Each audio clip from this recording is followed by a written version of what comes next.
So my role at the Whitworth is Head of Learning and Engagement, and that work sees me lead a team of 12 people, and that team covers lots of different audiences from new parents and babies right the way through to older adults and seniors. It also includes working with schools and formal learning colleges and universities, as well as more informal learning opportunities like social programming and work as more civic responsibility in the gallery about welcoming people in as a place to convene and come together. We also work in a lot of different ways, so we work from everything from large-scale festivals, where we might welcome nearly 20,000 people over one weekend, to really small, in-depth work over a long period of time with small numbers of people. So it's not really about how many people visit the gallery for me, it's about who and why and what we can do with those audiences. So it's not always about achieving very large numbers. Apologies, the clicker's not working, so when you hear me say, next, we go next. So because I've travelled such a long way, rather than just talking specifically about the work and learning engagement team, I wanted to give a slight overview about the gallery and the museum in which I come from. So this is the Whitworth Art Gallery in Manchester. The Whitworth was founded in 1889 to inspire the cotton and textile workers during the Industrial Revolution. So we've got a big history in the Whitworth and in Manchester about how art and culture can be inspirational and educational to the community that we serve. We have over 60,000 artworks in the collection. That covers everything from historic prints, modern and contemporary art. We have historic textiles, and we continue to collect textiles and wallpaper. Interestingly, for a gallery such as the Whitworth, we also collect domestic wallpapers, so people can come in and see history and more social context of works that maybe not get covered in the other arts and collections that we hold. We find it particularly valuable when engaging older audiences because they can maybe see something they recognise from the walls of their own home as opposed to other galleries. The Whitworth is part of the University of Manchester, so we also serve a wide student and staff and academic community in the city. And what we try and do is connect that research and academia and serve it out to a wider audience. So often the Whitworth can be an entry point for people into more complex research or academic issues as well. Next. So, a horrible slide, it's a very ugly picture. But this is what the back of the Whitworth used to look like until 2015. So quite often our residents used to think it was the back of a factory. You would just walk past and not think it was anything you would want to visit. And that was a real shame because the Whitworth is actually based in a park. So we do a lot of programming out in the park and connecting with communities. But until 2015, the park was very disconnected to what was going on inside. So when we worked with some architects, we very much wanted to see how we could reconnect with our park areas, which would open up a whole new way of working around horticulture, well-being, outdoors, festivals that would give us a new opportunity to work with new audiences. So in 2015, we had a £15 million redevelopment of the gallery that saw us transform our spaces and reconnect with our park area and create a whole new parkside entrance. Next. Like this. As you can see from the new redevelopment, the architects wanted to use a lot more glass for transparency so people from the communities outside could see what was happening inside the gallery. Before, in the culture of the UK, people saw museums as quite closed spaces, only for people that really knew what was in there already or had some expertise around what we were doing. People found them quite hard to engage with if it wasn't something you'd done before. So the glass isn't there just to kind of architecturally look more modern, it's about giving transparency to see conservation happening, to see people accessing collections, and also see the learning work that happens inside the building as well. We have very diverse communities on our doorstep, so engaging in a new way with those is really important. We have a hospital across the road, we have student accommodation, a high school, and also lots of smaller schools for primary school children. And we sit just outside the city centre in Manchester, and we sit within a very diverse community, both culturally and socio-economically. It's quite a challenged area in terms of quite low-income families that live in the area. So for a gallery such as the Whitworth that holds such a fantastic collection, I think it's a unique opportunity to engage new audiences with the type of space that we have. So quite local communities can engage with internationally regarded and renowned collections and exhibitions. Thanks. So I thought I'd put a very busy slide in so you can see that we're quite a popular gallery. But really, it's just to say that we're free to all, so the gallery is free for everyone to engage with. All of our exhibitions are free. And we try and keep it that way, because it's really important to us that everyone within the city gets to engage with what we're about. Manchester's population, just to give you some context, is just over 500,000. The Greater Manchester region, who we also connect with, is just over 2.7 million. So we've got a lot of people to work with, and we do that through a variety of different work and partnerships. We feel that the Whitworth, it's really important for us to be functional within the community in which we serve. We don't see ourselves as a luxury that you have to buy a ticket for and do maybe once a week, once a month. We see art and culture as something that needs to be active within everyone's everyday lives, and hopefully connect to or respond to urgencies within society. So we try and tackle issues and try and put our resources into where it's most needed, which is sees us work with lots of different audiences. But we try and do that as an organisational wide approach. So that responsibility doesn't just sit with my team. We work a lot with the collections and curatorial team to make sure the whole gallery is working on an issues-based approach that's relevant to the community and the constituents that we serve. So in 2010, Manchester became the UK's first age-friendly city, which is recognised by the World Health Organisation. And since that point, culture has formed a massive part of how Manchester approaches its work with older people. So age-friendly covers everything from transport to city planning, architecture, health and social care. But culture has formed a real strong strand of how we articulate that work and how we engage with the residents that actually live and work in the Manchester area. We've got a cultural office steering group. So many of the cultural organisations, whether big or small in the city, come together to work collaboratively on how we can make our cultural offer across the city as accessible and relevant to a broad range of other people that live in the area. Recently we also hosted a shared position, so we hired a member of staff that would work across the public health team that run Age-Friendly Manchester and the Whitworth to specifically look at age-friendly programming. So working with communities to create content in the gallery but also across the city that helped older residents have a say and develop their own content within museums, galleries and theatres. As well as the employed member of staff, we also have over 120 volunteers called Culture Champions, and they're older volunteers that work with the cultural organisations to find out about what they do, work on new programme ideas and then share that with their peers within their own neighbourhoods. So those culture champions are very important to Manchester because they're the people that get all the great information and the great things that are already happening out to the wider areas of Manchester. We find that some conventional forms of marketing and advertising don't reach the audiences we want, and actually face-to-face finding out through things from a friend often works a lot better. So if someone sat next to someone in the hairdressers and they find out about their theatre performance, they're much more likely to go than if they just saw a poster on a wall or even a letter through their door. So at the Whitworth specifically, our work has been going in this field since 2008. In 2008 we employed the UK's first arts and health manager within a cultural venue, looking at how health and art can come together to create better ways of living and create better well-being for those residents that we serve. That also included our work with older adults, because a high priority within that is people suffering from stroke or Parkinson's and adults living with dementia, who, as you know, tend to fall into that bracket of older audiences. The work that we do doesn't just manifest itself as participatory programming or workshops. Quite often the work that we do is around research. It might be about advocacy, sharing what we've learned, or creating opportunities to gather collective knowledge and be able to share that with a wider audience, hopefully what is happening right now. So it doesn't necessarily mean that it's just about participants. Quite often it's about supporting other organisations.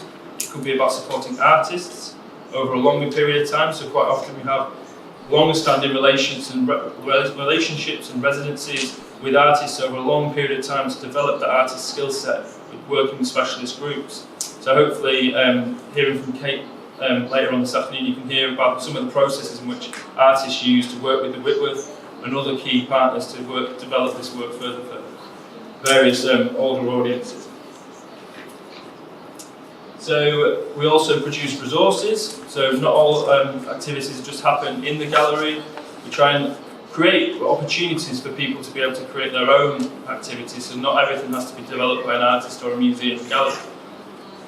A good example of this would be our ArtSense app. So this is it's an iPad app developed to be a sensory play app for adults living with dementia and their carers. This was made in 2012, 2013.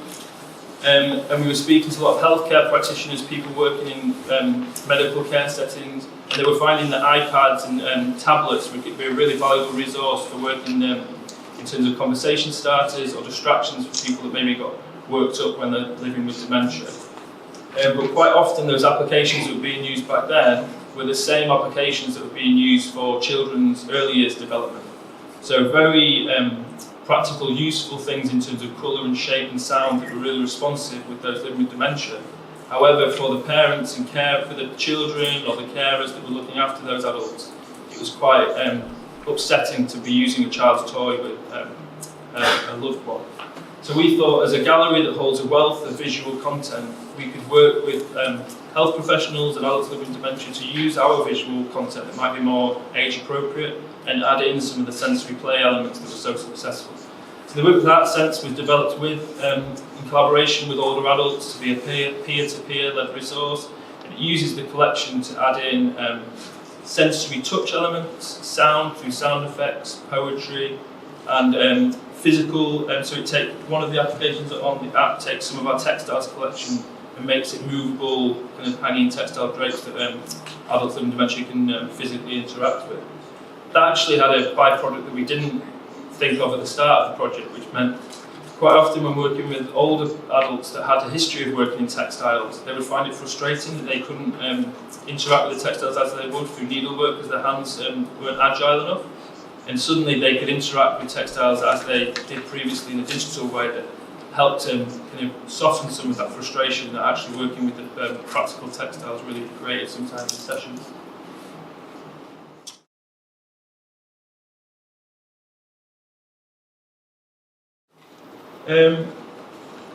Just to go a little bit deeper into the process of how we work, I wanted to select one project and talk about how that developed over time. Up until now, I've been given a very broad overview. The project I wanted to give was our work around cultural engagement with older men. So it's a really good example of the needs-based approach, or the issue-based approach I've discussed, and how we can specifically bespoke create programs for specific groups of people, because older audience, I think someone mentioned earlier, elders or seniors as a term is very broad. So actually we find that you have to still differentiate those sessions with lots of different types of older audiences, be that adults with dementia, men, different people from different cultural backgrounds. There's not just one way of engaging older audiences, I'm sure you know. And in terms of the why men, I get asked this quite a lot, why men, not women?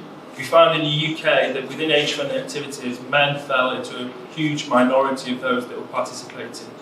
All of the successful programs, or the majority of the successful programs, had a majority of women that took part. So even though they looked successful, they were massively underrepresenting the needs of a large part of the population.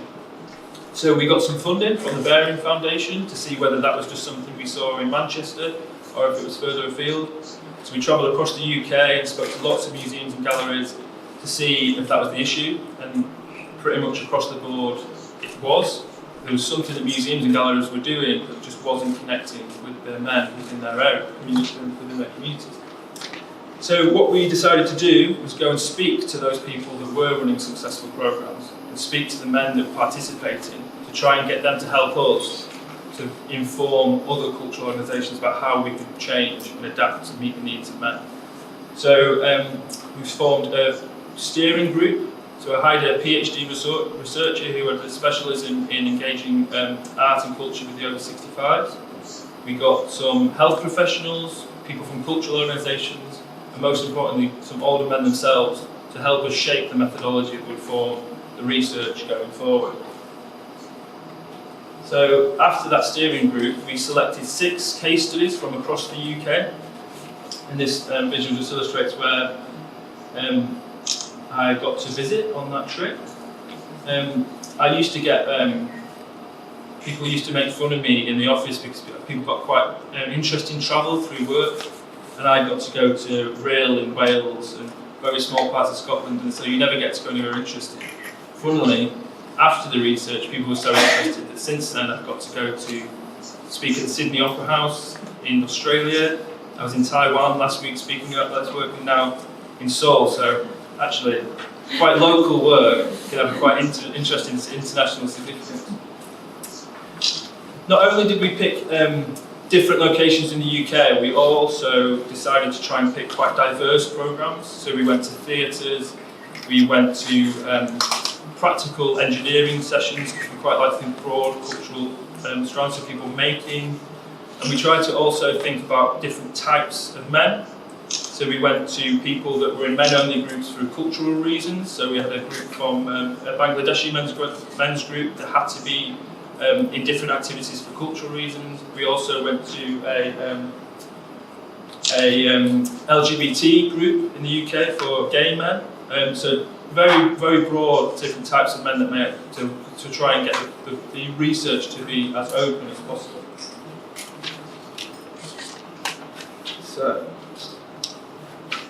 So we tried to make the findings as accessible as possible. And apologies to any academics and researchers in the room. Quite often academic research can be quite inaccessible to the wider community.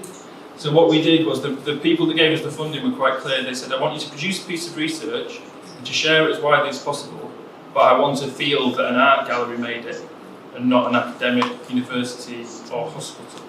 So what we did was I took the research from the academic and I worked with the academic I'd say I was the editor, so I tried to change it into quite readable, easy to digest language.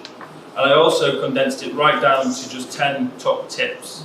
So anyone, if you don't read the whole research, there's kind of quick way with some really clear instructions of how you can make some quite simple changes to your organisation to better meet the needs of men. I have a small number because I have quite limited hand luggage because I've just come from another trip into Taiwan, so I've got the handbook. So it's quite small. Yeah? So this is 2 pages from that book, from the top tips. And I have some here so I can leave some behind with me, but we found that actually putting more money and resource and time into the design and production of the book has meant that people keep it, and it reached a lot more people, so quite often people get a lot of leaflets and pamphlets and research that maybe goes on their desk and goes into the desk drawer and you forget it. This has had a lot of reach and impact, purely because of the production values and the quality. It's meant that actually we now sell this book in our shop in the gallery and people fund it, and it says all this money from the sales goes back to working with older men's groups, and people like to feel that their donation goes to a specific project. So I've picked out 2 of the key findings that I thought were the most interesting. So the main one that I always talk about is the difference often seen between the men's groups and the women's groups, that men really needed for the activities to have purpose. They often didn't want to be the people that were being having the engagement done to. They wanted to feel useful. So quite often, if it was a project-based approach where maybe they were trying to achieve a greater goal, making resources for early years groups or connecting in some way with other communities, they would engage much more heavily and they would feel they had a practical use to that activity we felt was more successful. And another really simple one, have a laugh, is what we've got there in the UK language. Humour, make them very social, informal activities.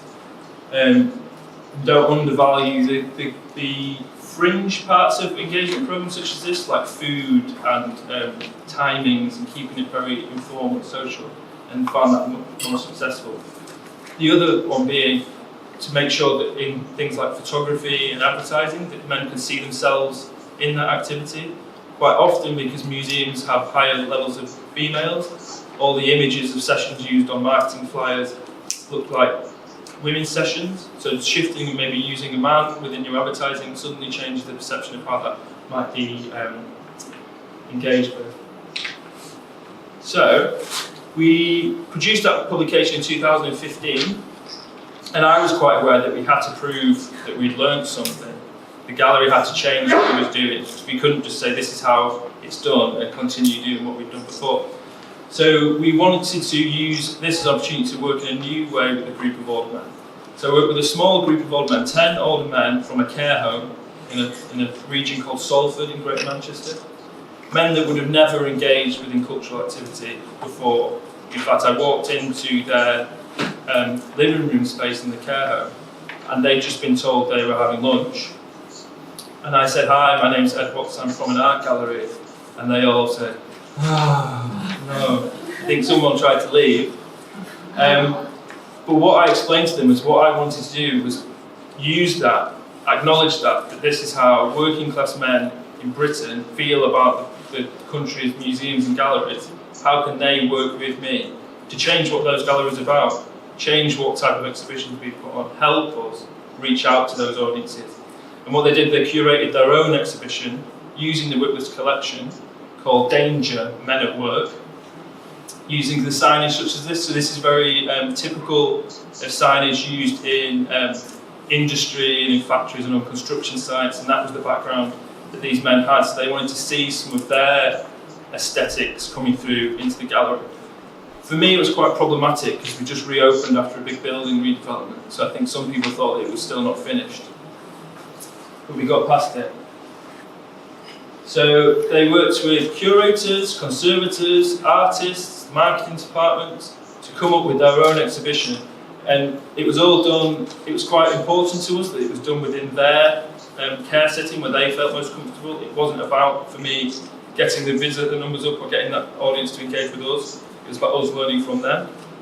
But it was amazing to see the men's reaction when they came and saw the artworks in situ and see the exhibition in place. This is Brian who selected some of the works. The men also wrote all the exhibition labels, and all the interpretation was done through objects about their own lives. So instead of lots of written text, they had objects that linked to the artworks that were selected. And we work with volunteers to be in the space, so we try and have minimal written interpretation and make the space conversational. The exhibition was taking place in our collection centre, which is an area which we use to do exactly this. We work with various different audiences to help them curate exhibitions from our own collection. So we've done old men, we've done work with under fives, toddlers and their families. We've just had an exhibition that our volunteers actually that work with us in the gallery curated, so it's quite important for them also to have a voice. And I'll talk about another project with a group of adults living with dementia shortly. This was Roy actually, so I said everyone groaned when I came in and talked about an art gallery. Roy was the only man that liked art. He was an art teacher, but he'd never actually had an exhibition in a gallery such as the Whitworth, so he was very pleased to be included there. So this is him telling some of the staff about the exhibition.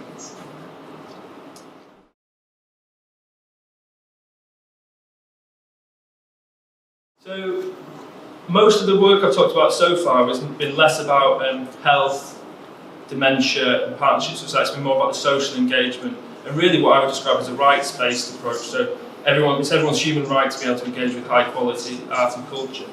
We do have vast programmes working with lots of different health partners, and really the one I wanted to talk about actually sums it up quite well. It's what we call culture shots.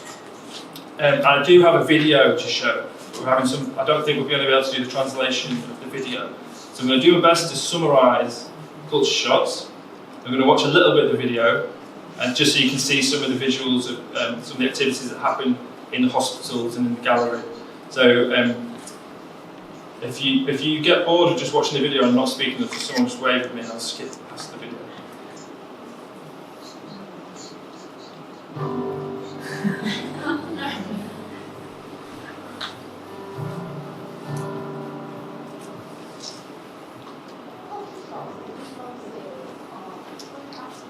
So what my colleague is explaining here is that Culture Shots is a week-long series that we do every year, which takes over the hospital spaces in Manchester with art and cultural activities. So the Whitworth and Manchester Museum work with lots of different cultural organisations to curate a shot of culture into the hospitals for staff and patients.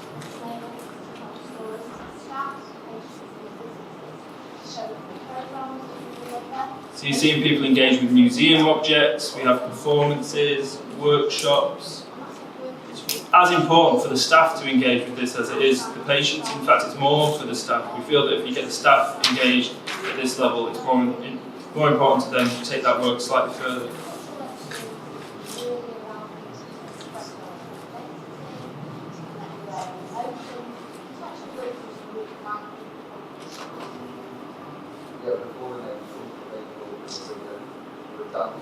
This is a partnership we have with a dance organisation in Wigan who work with people that are suffering from recovery from alcohol or substance addiction, that use movement and dance as a way of taking themselves away from that life and trying something new.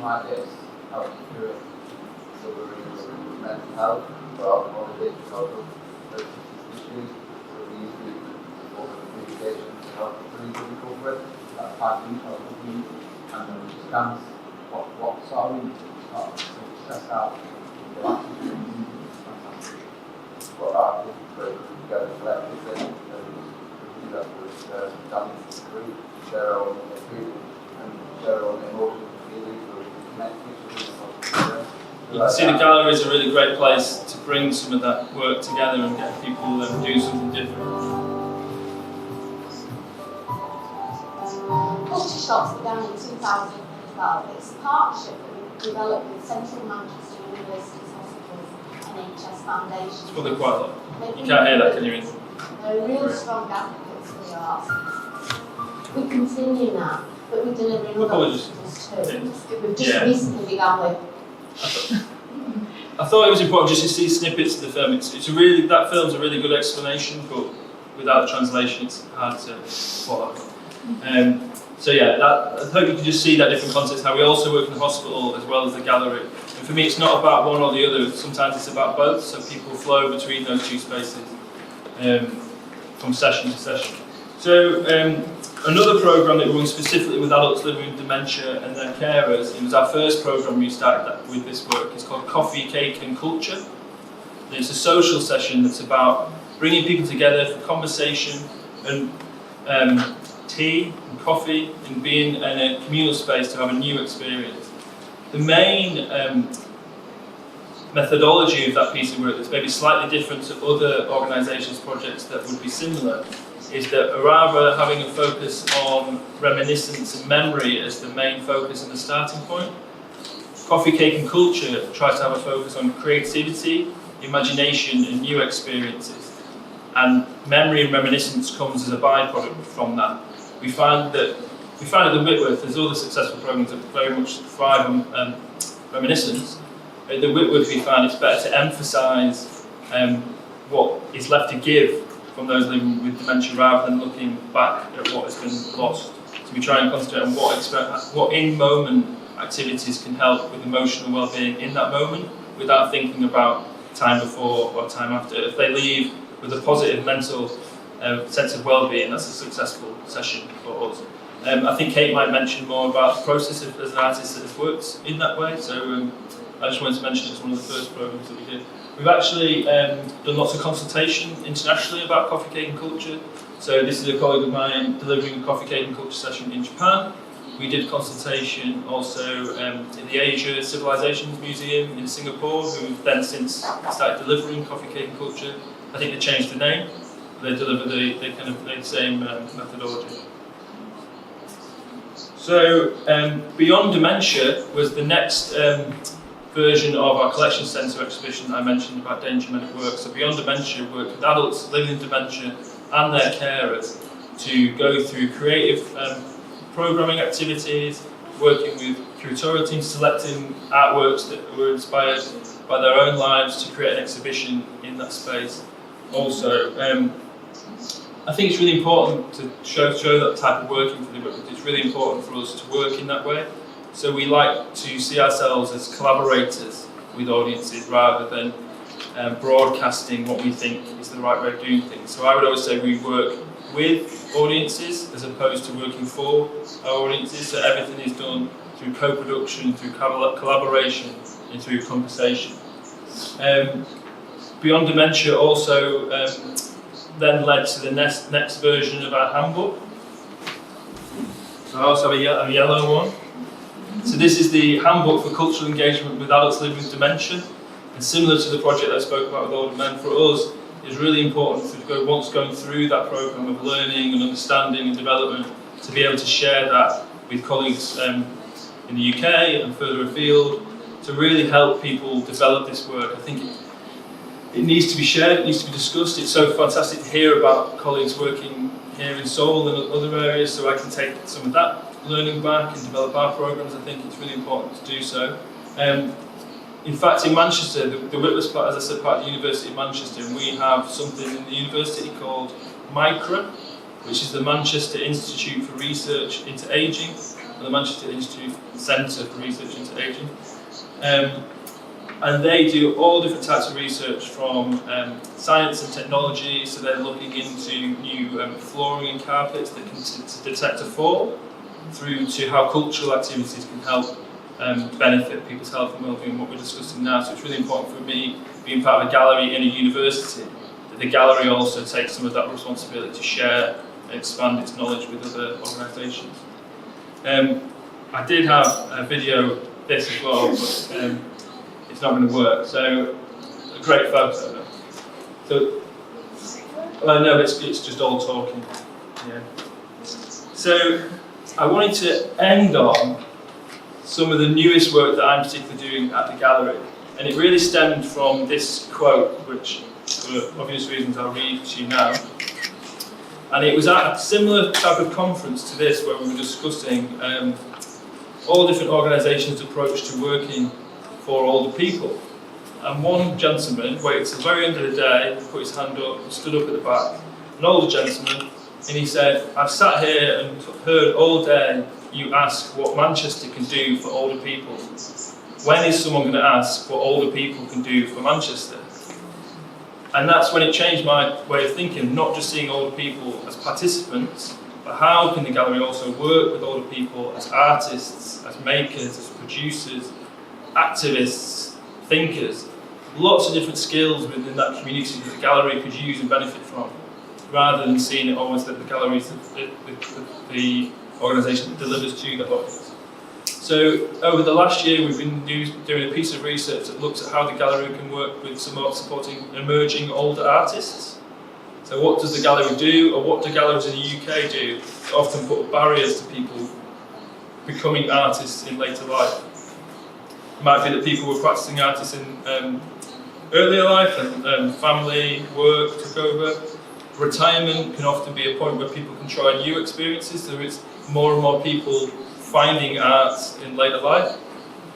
The Turner Prize, one of the major UK art prizes, last year decided to get rid of its upper age limit. I think it was a very odd age limit of 35 or something bizarre. They now offer no age limit for artists winning the Turner Prize, and first person to win after they did that was over 50.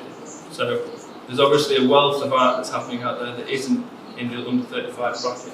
So we're going to be producing a short report on what galleries can do to better meet the needs of older artists, and that's really helping us inform the way in which we work across the gallery. So again, I'm really interested in this work not just sitting within a team that's maybe looking at audience development. I think it has to sit within the whole organisational approach of how it comes through employment, volunteering, who's working in these spaces. There's lots of opportunities for older people to have a voice within a museum and gallery.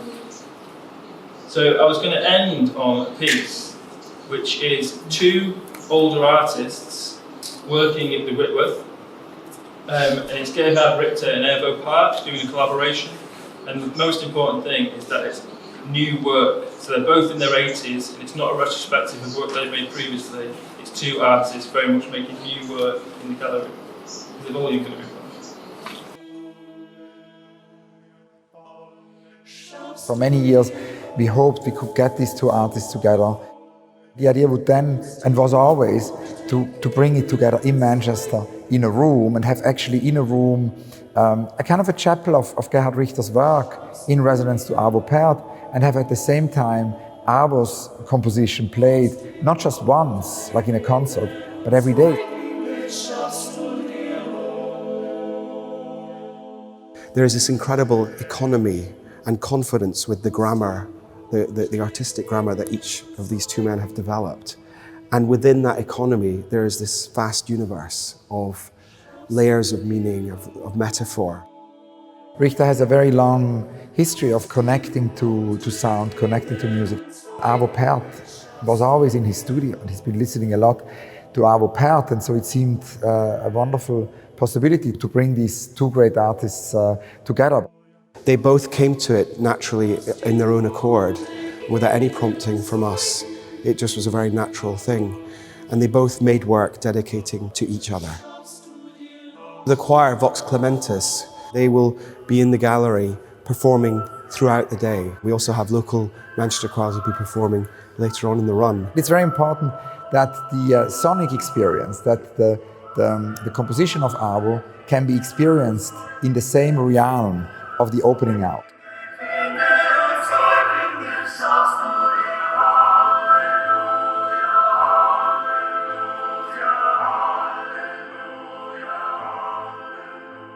There's a simplicity to this, there's an economy to it, and yet there's a huge depth, like this lake of meaning and artistry.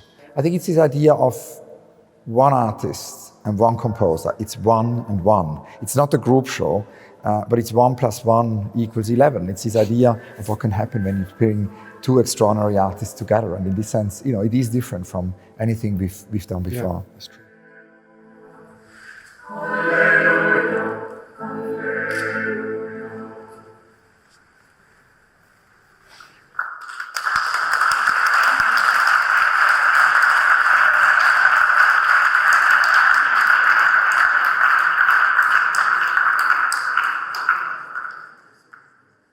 Translation for that, but I like seeing them two in the gallery space together. So a composer and an artist collaborating on new work, continuing innovation into the later stages of their life, and that's what we're trying to do in the Whitworth. Is I think obviously Gerhard Richter and Arvo Pärt have lots of. It's probably easy for them to keep engaging in culture and the lifestyle they lead, but I think for the Whitworth, it's about how we make all of our constituents have the opportunity to engage in that way for as long as possible. So I'll finish there, but I very much look forward to coming back for the questions at the end if anyone's got any things to expand on there. So thank you very much.